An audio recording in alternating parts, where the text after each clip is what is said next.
there are actually 12 billion years of Eros, at least, right, before there's any sex, right? And so Eros is not sexuality. Eros is a quality of cosmos, which incepts cosmos, right, which is inherent in cosmos. And Eros is, so this is very important, Eros means something very specific. And we've tried to formulate in cosmologic humanism a series of what we call formulations and equations, because we're trying to make this Da Vinci move, which is to actually enact a shared story of value in cosmos, which is utterly necessary to do to respond to suffering, to respond to evil, right? To respond to the meta crisis, to respond to war, right? So this is you can't move without it. At the core of the new story, this new story of value, but which is rooted in ancient sources, but integrates into these ancient sources, systems theory and complexity theory and evolutionary theory and molecular biology and genetic engineering, etc. But at the core is this notion called the cosmoerotic universe. And actually, the name of this new story of value is cosmoerotic humanism, right?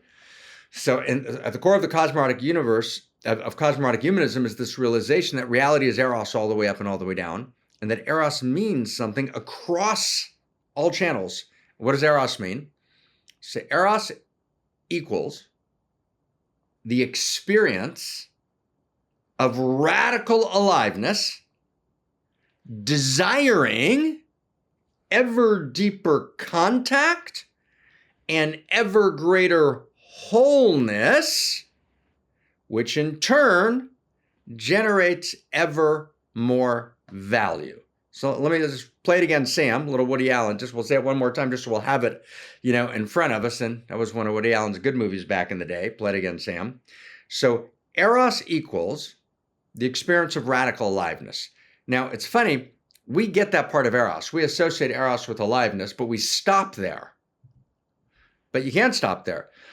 The next part of Eros is a sacrificial act, which is Eros equal the experience of radical aliveness, desiring, okay, we get that desiring aliveness, desiring ever deeper contact. And the second I make contact, I have to give up my narcissism, right? I've got a bracket, right? I'm now making contact with you. My desire is ever deeper contact, which then generates ever greater wholeness. And wholeness means that parts come together in right relationship. That's what wholeness means, right? Which means that at the very core of Eros is ethos, is ethics, right? There is no Eros without ethics. And as we assume there's some clash between the erotic and the ethical, which misunderstands ethics and misunderstands Eros. It relegates Eros to some superficial, boring kind of self-involved narcissism that you should get over in order to be ethical. That's nonsense.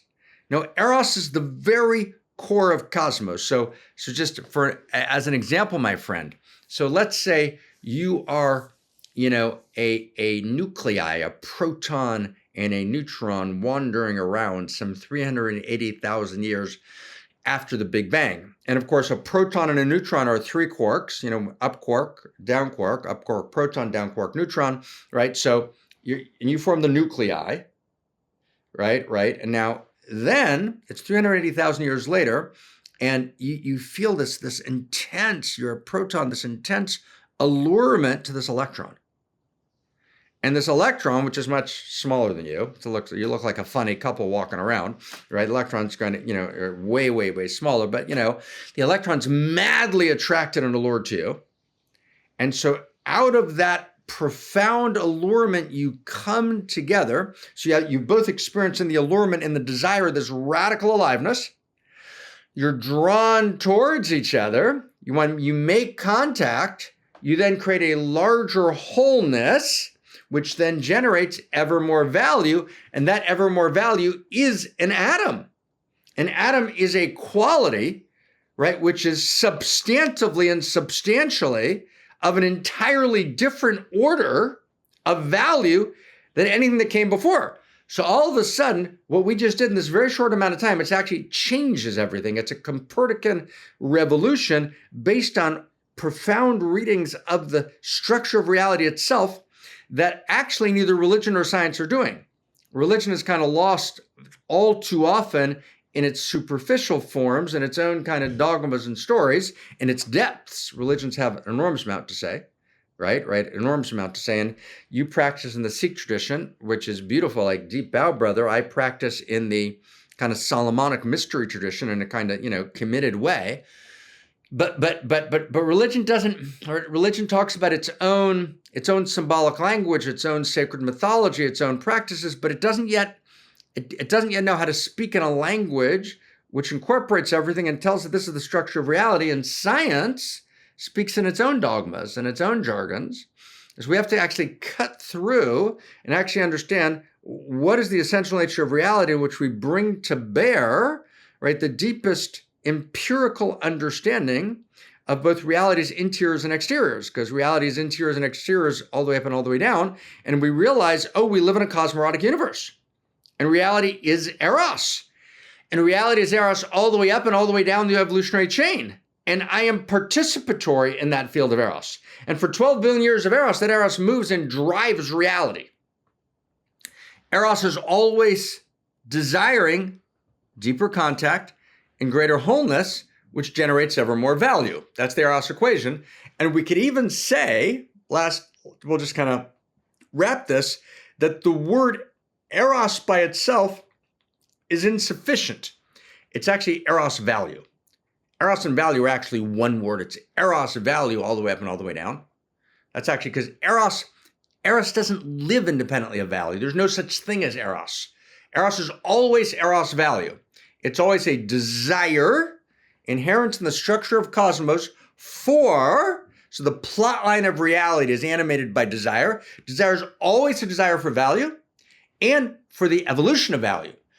For more value, which creates more wholeness, which keeps creating more value. That is the structure of reality itself. Now we have what you started with, a first principle and first value, the first principle and first value of Eros. Now we got the beginning of a world, right? Now we got the beginning of and the depth of Sikh understanding and the depth of molecular biology and the depth of the Solomonic mysteries and the depth of, classical economics and the depth of governance theory can all get on board here. This is a shared understanding of reality, which actually, and this is what I meant when I said it's a Da Vinci moment. In other words, the old stories are breaking down. We have to actually integrate the validated insight from all fields of gnosis and weave them together into a larger whole, which we can actually express in terms of second simplicity, meaning not first simplicity, not sloganeering, simplicity, first simplicity, then we engage all the complexity, but then what emerges on the other side of it is a second simplicity, which is the ground, right, of a new field of value, in which we actually realize that what unites us is so much greater than what divides us. We begin to have a conversation. Okay, that's just by way of hello, right? Hello, my friend. Shalom, my wholeness.